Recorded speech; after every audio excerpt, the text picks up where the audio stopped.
Test ও টি-20 cricket থেকে অবসর নিয়ে এখন শুধু ওয়ানডে ক্রিকেটটাই খেলছেন রোহিত শর্মা। রোহিতকে নিয়ে এবার সরাসরি কথা বললেন ভারতের সাবেক তারকা ক্রিকেটার যুবরাজ সিং।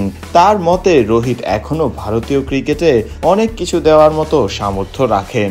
সেই সঙ্গে রোহিতকে তিনি আরও অন্তত 5 বছর জাতীয় দলে দেখতে চান। আর এজন্য রোহিতকে তিনি পরামর্শ দিলেন প্রতিদিন 10 কিলোমিটার দৌড়ানোর। ভারতের অন্যতম সফল ব্যাটসম্যান রোহিত শর্মার ক্যারিয়ার পরিসংখ্যান রঙিন সাফল্যে ভরপুর। তিনি এখন পর্যন্ত 3 ফরম্যাট মিলিয়ে 19,700 আন্তর্জাতিক রান করেছেন। ওয়ানডেতে রোহিত শর্মা একমাত্র ব্যাটসম্যান যিনি 3টি ডাবল সেঞ্চুরি করেছেন। তার সর্বোচ্চ ব্যক্তিগত ইনিংস 264 রান, যা এখনও বিশ্ব রেকর্ড। ওয়ানডেতে তিনি 11,168 রান করেছেন 32টি সেঞ্চুরির সাথে। টেস্ট ক্রিকেটে তার রান 4,301, সেঞ্চুরি করেছেন 1 ডজন।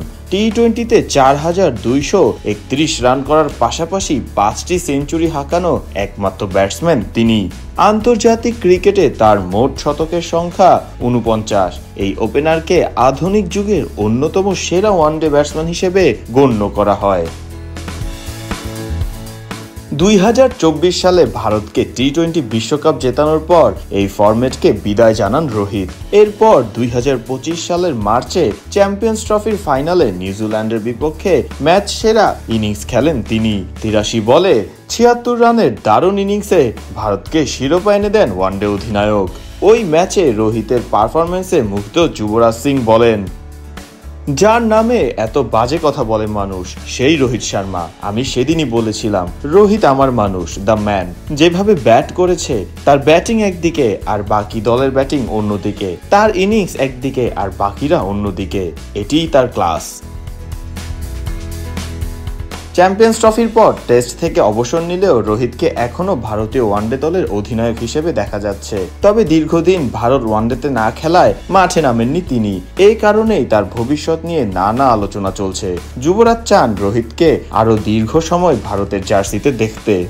রোহিত, আমাদের তোমাকে আরো 5 বছর চাই, তাই দেশের জন্য আরো দাও। নিজের ফিটনেস নিয়ে কাজ করো, ওর উপর 4 জনকে লাগাও। প্রতিদিন সকালবেলা 10 কিলোমিটার দৌড় করাও। চাইলে ও 45 বছর বয়স পর্যন্ত খেলতে পারবে।